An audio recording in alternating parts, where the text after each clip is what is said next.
All right, everyone, welcome to our lesson as we continue with World War II here. Today we're going to talk about victory in Europe. So our objectives and standards: to describe the events before, during, and after of D-Day, and analyze how the war in Europe ended during World War II. And please take a moment here to read over the standards.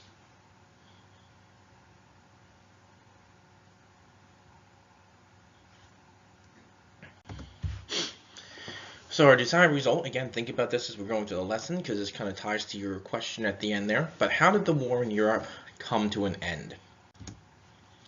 So the Allies were planning how to liberate France and Western Europe from Nazi control. And this military operation becomes known as Operation Overlord, and is going to be commanded by American General Dwight Ike D. Eisenhower. That's a picture of him there. Now, there's going to be a secret attack. So Eisenhower has nearly 3 million Allied troops to prepare to attack. Most of these are going to be British, American, and Canadian forces. There's going to be some other countries involved as well. We also have some French resistance fighters which are going to be involved in this as well. But for the most part, most of the actual fighting will be done by British, American, and Canadian forces. Now, the plan is to attack Normandy in northern France. But to confuse the Germans, Eisenhower is going to use fake materials and radio messages to make it appear that the attack would happen somewhere else. You can see in this picture here that these troops are moving an inflatable tank. So from the air, if a German plane was to fly over, over top of this, it would look like it was a real tank and troops stationed somewhere. But of course, this was just like Hollywood effects, basically. And Hitler actually takes the bait when he learns of this and prepares his troops for a landing miles away, excuse me, at the French port of Calais, which is 150 miles away from Normandy. Now, the attack was supposed to happen on June 5th, 1944, but bad weather postponed it. Eisenhower told the troops then to attack on June 6th, the following day, 1944. And this will become known as D-Day. After midnight, paratroopers are going to land behind enemy lines to clear the way for troops later on that morning. My great-grandfather actually was a paratrooper who was part of this, so it was I have kind of a personal touch to this, which is kind of neat. He was part of the paratroopers that actually landed behind enemy lines prior to the invasion of France. Now, when the American troops and British and Canadian troops are going to land on the beaches, they're going to run into obstacles that the Germans have placed on the beaches. These big metal kind of barriers, so the tanks or boats or trucks couldn't really drive on the beach. So these are going to become an obstacle for American troops as they do the landing. Also, they had these high cliffs. The Germans had high cliffs with these big cement, like pillboxes almost, these big cement buildings that they could fire down on the soldiers on the beaches. So this was not going to be an easy task by any means for the Allied forces to land here.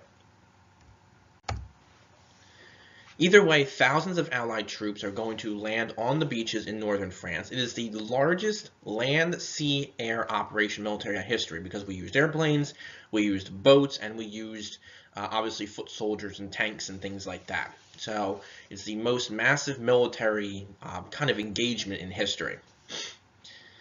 Now, despite this massive amount of troops and the surprise attack, the Germans were able to fight back with brutal force. Like we said, they had those barriers on the beaches. They're able to be sitting high up on the cliff and shoot down. I actually went to Normandy, France, and have been on the beaches there, and it is pretty, it's not the same layout as it was obviously then, but still pretty impressive to see how these soldiers did this.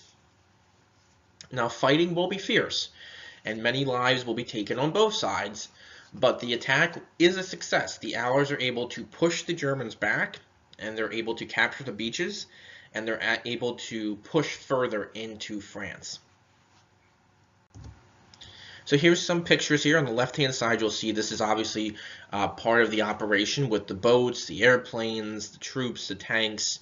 This is obviously after the fighting took place, but you can see how much military force was used. On the right-hand side shows you a map that planned out how this was going to lay out. So you have the U.S. 82nd Airborne and the U.S. 101st Airborne, which we said the paratroopers landed behind enemy lines prior to the invasion. And then you'll see that the American forces actually worked that they divided this northern coast of France into different areas. They called it Utah, Omaha, Gold, Juno, and Sword.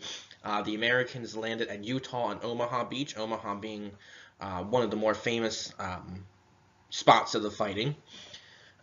Gold and Sword were taken by the British, and then Juno was taken by the Canadians, and you also see the British 6th Airborne Division over there as well.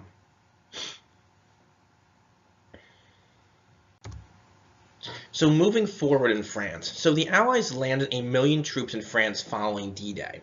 Now General Omar Bradley is going to unleash a massive land and air bombardment that's going to divide the German lines. After that, the Third Army under General George S. Patton is going to advance towards Paris. And on August 25th, 1944, American and French resistance fighters are going to liberate Paris from German occupation. That top picture there shows American troops or Allied troops in France, and obviously the French people waving and celebrating that they've been freed from German control. The Allies are going to free France, Luxembourg, and Belgium by September of 1944.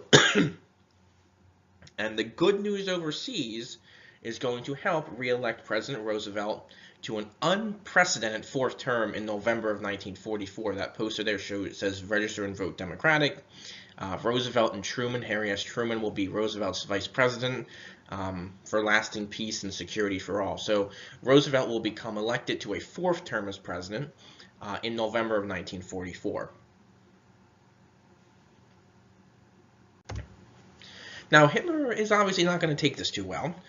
In October of 1944, Americans are going to begin capturing German territory. They're going to begin to start to push into Germany a little bit. Hitler is going to respond by ordering his troops to break through the Allied lines and break their supply system. Hitler is hoping that the German troops will kind of split the Allies in half, so that way they're kind of thrown off and they can't communicate, in hopes that this will kind of, set Germany back up for some victories. He hopes that this will slow them down and also break their spirits as well. So the last offensive, on December 16th, 1944, German tanks are going to break through the Allies' line and create a bulge that split American-British forces. See how we have this in the map here. You'll see how the German forces moved in and were trying to divide the British and American forces. You see how they're it looks like a bulge. It looks like a big bubble. So this becomes known as the Battle of the Bulge. It is a final attempt by an attack by the Germans. The Germans actually used English-speaking German soldiers to throw Allied troops off as well. Maybe they'd pull up and say, "Hey, how you doing?" And the German-speaking or the English-speaking German soldier would tell them to go a different direction or move them a different way or even attack them. So the Germans were pretty, they were desperate, but they were also pretty smart to try to do what they did here. You can see that it lasted from, on the picture there, December 16th, my apologies, until January 28th, okay? It lasted an entire month and resulted in actually Germany being pushed back. So even though the Germans have some success with this, in the long run, it's going to do some damage to Germany. The German military is also going to lose a lot of its troops and a lot of their supplies during this kind of final attack as well. As Allied forces pushed into Germany from the east, Soviet forces are going to push in from the west. So Allies coming from the east, Soviets from the west, they're kind of closing in on Germany. And as they do this, the Allied soldiers are going to discover the horrors of the Holocaust and many death and labor camps. Before fleeing these camps, German officers had attempted to destroy evidence of terror by the Nazis. They actually even, in some cases, forced prisoners to march out of the camp in the cold snow, and many of them died in these kind of, horrific marches. Some of them tried to massively execute the rest of the victims. Some of them left them there just to starve. But soldiers found bodies and personal items of the victims, but they also found many survivors, people who were very skinny, lost a lot of weight, sickly, but either way, this will kind of also symbolize an end to the Holocaust and an end to kind of Hitler's terror as well. On April 25th, 1945, the Soviets are going to enter Berlin. They're going to begin bombarding the capital of Germany. Hitler actually kind of orders a last effort. He orders every able-bodied man in Berlin to fight for Germany, and we're talking elderly men and even young teenage boys, kind of being told to grab weapons and defend the city. Not really going to help. And many of them are actually not going to participate as well. Many of them know that the end of the war is near. In an underground bunker, Hitler is going to marry his longtime companion, Eva Braun. In his final letter, Hitler writes in it that they will not face capitulation, or they will not surrender. And on April 30th, 1945, Hitler shot himself, and she will commit suicide as well by taking some poison.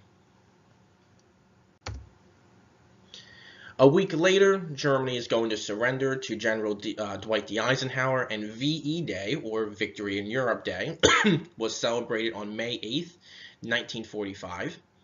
Unfortunately, President Roosevelt did not live to see the end of the war in Europe. He actually had suffered a stroke on April 12th, 1945, and died. So it will be up to then now President Truman, who was Roosevelt's vice president, to finish the war in the Pacific. Because now that the war in Europe is over, we'll begin to focus on kind of sending more troops over to Japan to take out our other enemy. And that picture there shows you some celebrations that were going on with VE Day. All right, so please try your best on the questions that follow, and I will talk to you guys soon.